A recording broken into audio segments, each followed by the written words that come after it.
All right, so per your request, we are going to go back to our conversation on Monday, and we're going to do a deep dive into the 8 goal categories of a millionaire real estate agent. Now, I'm going to be on page 107 of your playbook. Always have this handy because we are on track to become millionaire real estate agents. That means first, we're on track to gross $1 million, then net $1 million, then receive $1 million, and finally give away $1 million a year. Because I talk like, that's funny, because I talk like, look like, walk like, and have the checkbook of a millionaire real estate agent. Oh my goodness. All right. 90% of success is mindset. Write it down. Mithun, good morning, sir. 90% of success is mindset. Write it down. Top producing professionals know their numbers. Do you know yours? If I asked you, where are you at month to date? Where are you at 3/4 of the year through 2021? We're almost into the 4th quarter. What's the score? It's the 4th quarter. Quick, what's the score? Who has the ball and how much time is left on the clock? If you're a quarterback of an NFL football team and you go to the sideline and the coach says, hey, Alan, what's the score? How much time is left on the clock? Who has the ball? And Alan says to the coach, I don't know. Alan's coming out of the game. I don't care if you are the Tampa Bay Buccaneers or the Jacksonville Jaguars. You are expected. Sorry. That's just not right. Oh, I'm sorry. And you're expected to know the score, how much time is left on the clock, and who has the ball. You're a professional. So from page 107 of the MREA, don't you expect everyone on your favorite football or basketball team to know these simple facts? Of course you do. Everyone expects the players on her team to know the key information about the game at any point during the game and after. So what's your sport? Good morning, Patrick. Your sport is real estate. And what is the key information that you should know? And do you know it? By the way, this makes it so much more fun. If you went to a football game and there's no scoreboard, I don't care how big of a fan you are, it's super boring. Without a scoreboard, not fun. The scoreboard makes it fun. Well, the same thing is true for your real estate business. So have a scoreboard, pay attention, keep score, play to win, be competitive. Being competitive is fun. If you're playing checkers with your grandson, beat him. It's fun. Oh, terrible. All right. Gary goes on to say, you're in business, you're treating it like a game, and you're no different.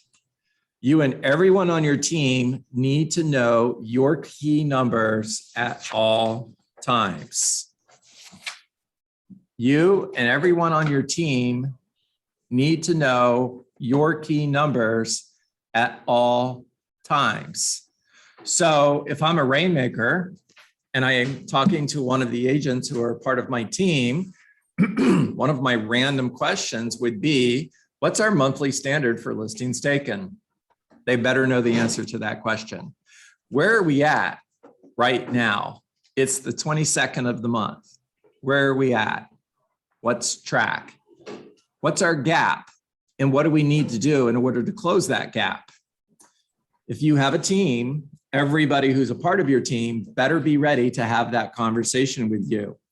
All right, top of page 108, the 8 goal categories of the millionaire real estate agent is about knowing your numbers. You simply cannot run a business properly without tracking expenses and the results you net from your efforts. And yet so many real estate agents do. Almost all. One of the most common answers I get when I ask a real estate agent, whether they're a part of Keller Williams or another company, one of the most common answers I get to, how are you doing? What's your production year to date? What was your production last year? How many units did you close? What was your gross volume? What was your closed volume? What was your gross commission income? What's your operating expenses? What's your net? What do you think the answer is? Usually, it's 3 words. I don't know. I don't know because I'm not paying attention. All right, so the first 3 goals on page 109 from the 8 goal categories of the Millionaire Real Estate Agent are leads generated, listings, and contracts written. And what we're going to do is we're going to go into a deep dive into the economic model, which means I'm going to go to the whiteboard and we're going to talk about how to go through an economic model in order to determine, based on your goals, how many closings you're going to need, how many listings you're going to need to take, and how many appointments you need to go on. We're going to track those goals. And I know that I'm not on the screen, but you don't need to see me. You know what I look like. It's important that you can see this, right? Now I've got it turned so that everybody in Zoom world can see it. Can everybody in the room see this? I'll turn it. Okay. Well, Aaron, we don't care about you, but as long as everybody else can see, I'm good. All right. So give me a net income goal. Anybody? $1 million. I love that. And give me one that 90% of our group is going to, thank you. There we go, $100,000. So we begin with the end in mind. Stephen Covey, 7 Habits of Highly Effective People. So $100,000 net is our goal. Now, in order to determine our gross income, we're going to add cost of sales. And if you're a part of Keller Williams Coral Springs, since I'm in Coral Springs, I'm going to use our numbers. Your cost of sale is $16,000. Yes or yes? Yes. You're going to add expenses. Now, in the budget model of the Millionaire Real Estate Agent, expenses for $1 million team is 30%. However, if you follow the chart of accounts, your budget for expenses on $100,000 is not 30%. Let's call it 10%. And I'm pretty close to being spot on when you look at those chart of accounts. So 10% of 100,000, that's simple, that's 10,000. So my operating expenses are going to be $10,000. Now, that means I have a gross income of 126,000 in order to net 100. Yes or yes? Yeah. And what's our average commission? $9,000. So I need somebody with a calculator. That's everybody in the room, but somebody take the lead and divide 126,000 by $9,000. 14. So that equals 14 units closed. So now we know how many closings we need in order to net $100,000. Yes or yes? Yes. Right? Okay, so I'm going to flip the page so that we can carry this conversation over on the next page. But if I wasn't doing this large enough so that everybody could see, all of this would go on one page. I want you to create it on one page so that this could be someplace that you look at every single day. All right. Pausing for a moment because somebody's singing. I want all of you to hear the song if they're going to sing. All right, good. 14 units closed. Now we have a list side of our business and a sell side of our business. So sellers and buyers. What should the ratios be between sellers and buyers? 50-50, agree. 60-40, okay.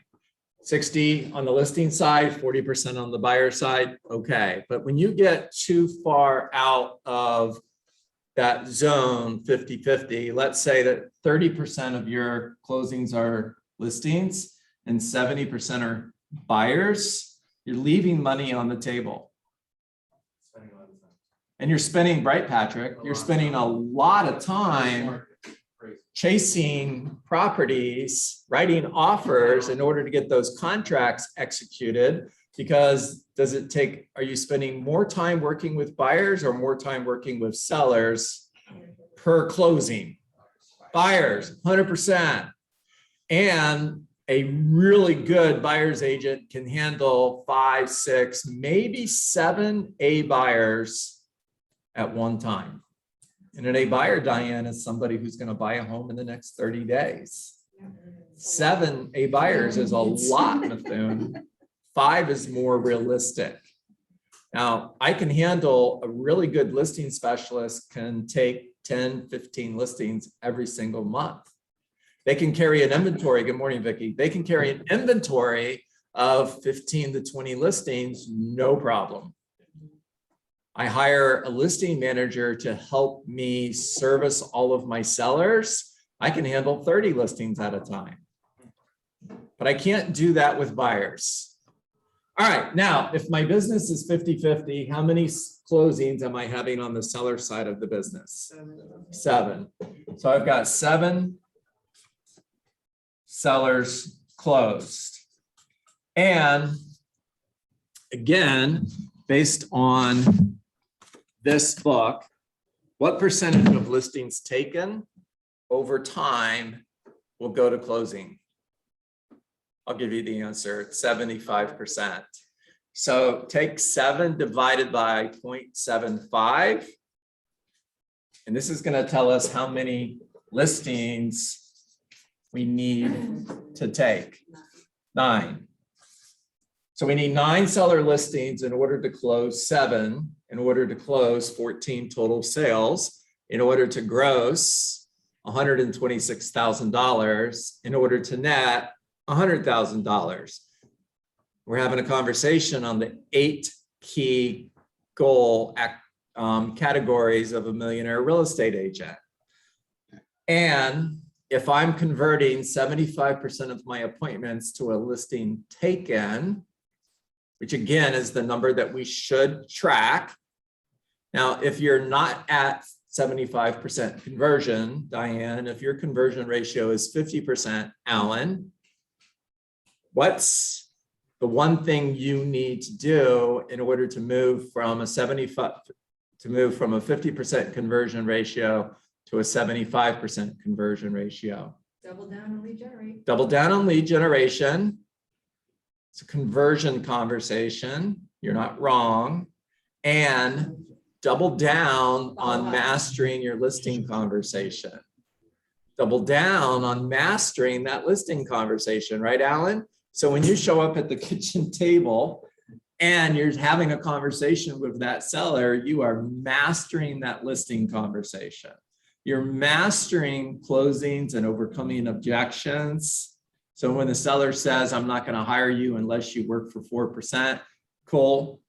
If I were willing to work for 4%, would you hire me today? Yes. Awesome. Can I tell you why that concerns me? And you're overcoming that objection and you're closing because you've mastered your listing conversation, Patrick.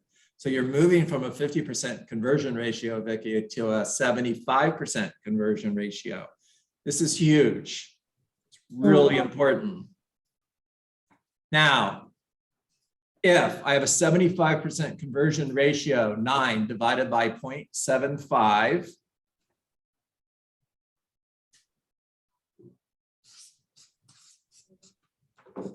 what's the answer? 12. That means I'm going on 12 seller listing appointments, 1 per month. 1 per month in order to take 9 seller listings, in order to close 7, in order to close 14 total sales. so that I can gross $126,000 and net $100,000.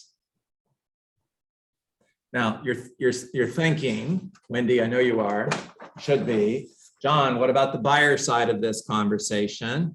So where do buyer leads come from? Giving you the answer. Aaron said it, seller listings. And for every seller listing you take, how many buyers should you close? At least one. So if I'm closing 7 seller listings, I should be closing 7 buyers. And I've got 7 buyers closed. I'm taking 9 exclusive buyer agency agreements. In other words, 9 buyer contracts or 9 buyer listings. And I'm going on 12 buyer appointments. Those are coming from converting those buyer calls to a buyer appointment. CITO, C-I-T-O, come into the office. So when a buyer calls on a property and asks, what's the price? The goal of that conversation is not to tell them the price is $300,000. The goal of that conversation is to convert that to an appointment in the office. Now, I'm going on 1 buyer appointment a month. I'm going on 1 seller appointment a month. That's the end goal or the end result that the economic model takes us to. In other words, the economic model ends with how many appointments do you need to go on in order to hit your goal, whatever your goal is. And going back to page 109 and looking at those 8 key categories that a millionaire real estate agent tracks, this is our scoreboard. You just got the answer to number 2 on the list, which is listings. You got the answer to number 4, which is contracts closed. Now, tomorrow, when we pick up the conversation and we get into the lead generation model, we're going to find out how many leads you need in order to get to the number of contracts written, in order to get to the number of closings and listings taken. Eventually, we're going to get through all 8 of these categories. Yeah, rentals. Brian, I look at rentals 2 ways, either extra money or part of the equation. And what do I mean by part of the equation? A rental that pays me $6,000 or more is part of the equation. In other words, if you've got a rental that's renting for $20,000 a month, it's just as good as selling a $300,000 home, right? Now, if you've got a rental that pays $3,000 a month, that's extra money that you could use for vacation or for gifts for the holidays. I would not include those numbers in my units closed because that, well, I either don't include them, Brian, or I change my average commission. All right, questions, comments, ahas.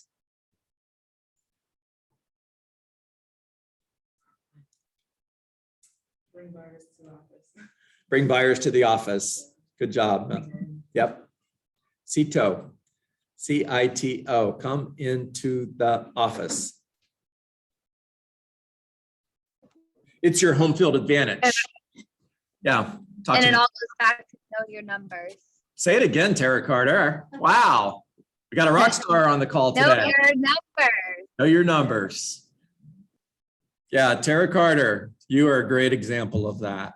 Absolutely. There's a rock star who knows her numbers, right? Yeah. Proud of you, girl. Happy birthday. There you go. All right. Couple more ahas.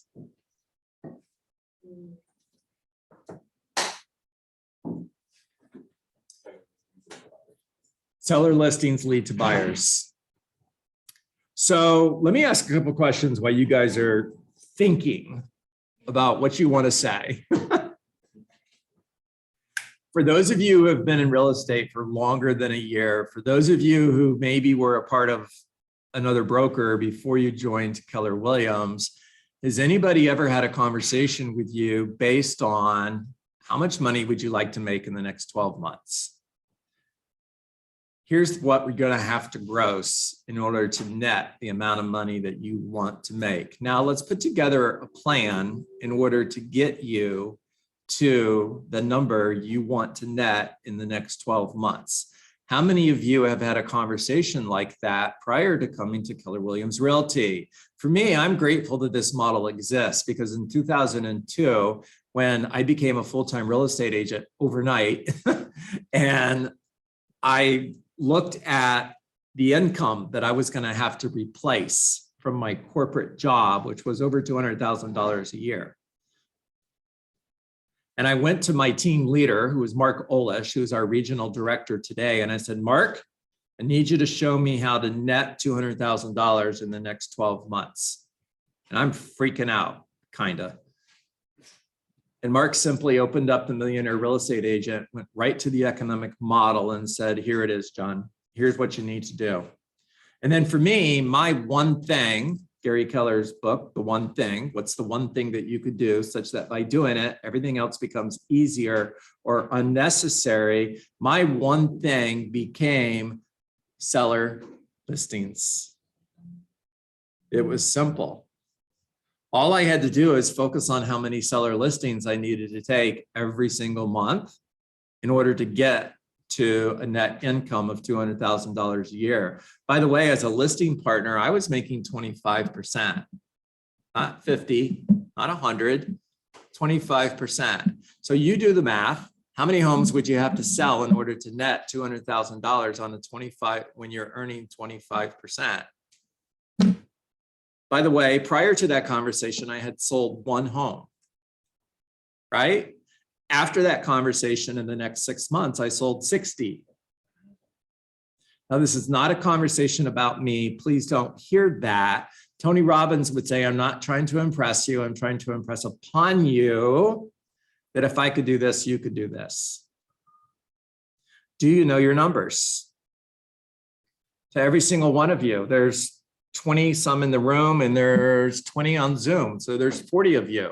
If I had the opportunity to talk to each and every single one of you one-on-one, and I said, Lance Randall, do you know how much money you want to earn in the next 12 months? Do you know what you would have to gross in order to net that amount of money?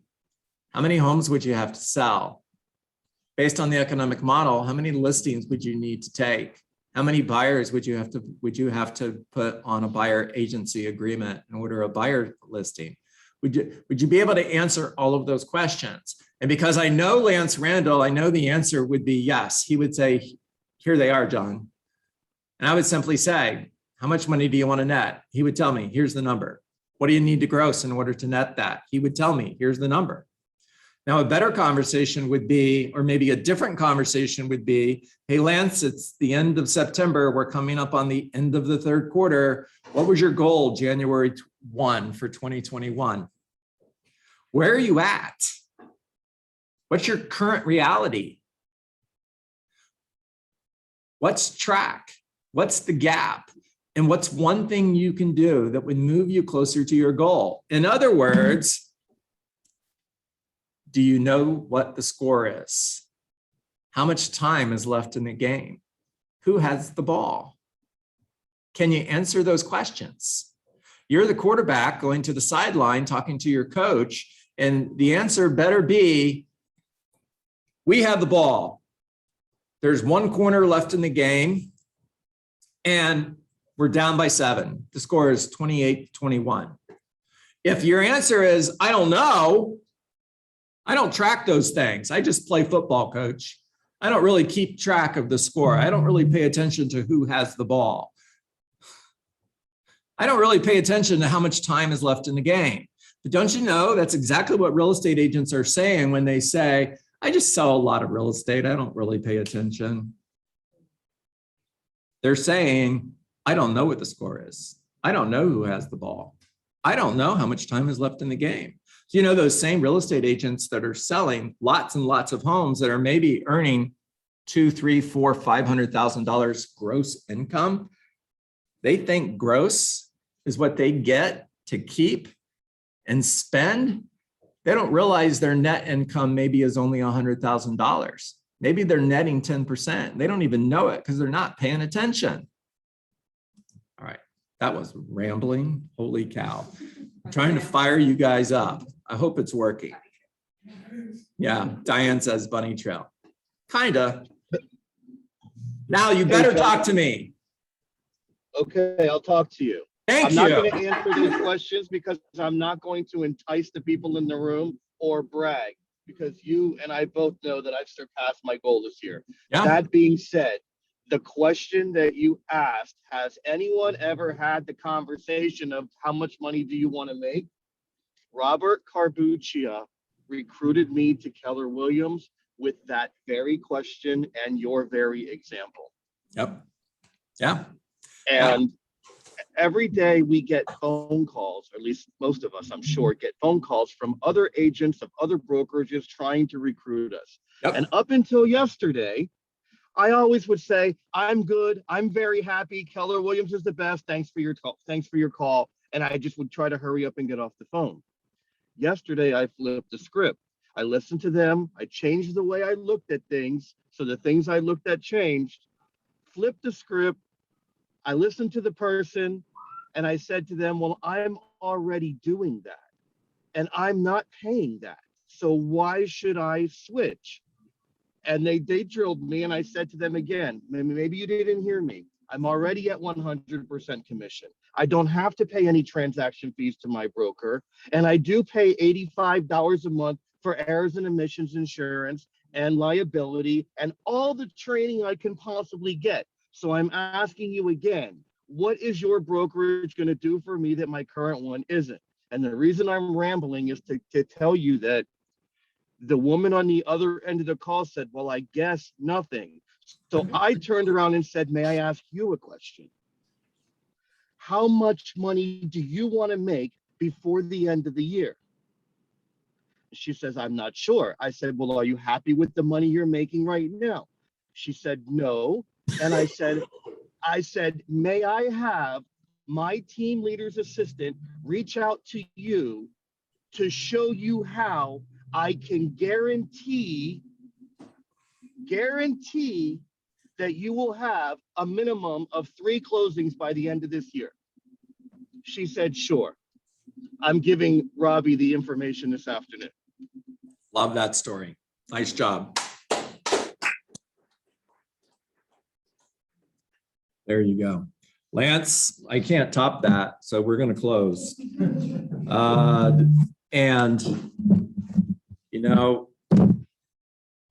Came into my office today to some really cool decorations, and special shout out and gratitude to Diane, to Clarissa, and to Aaron. And included in those decorations, I got 3 really cool shirts. So master the conversations and follow up forever. Isn't that awesome? And hold on one second.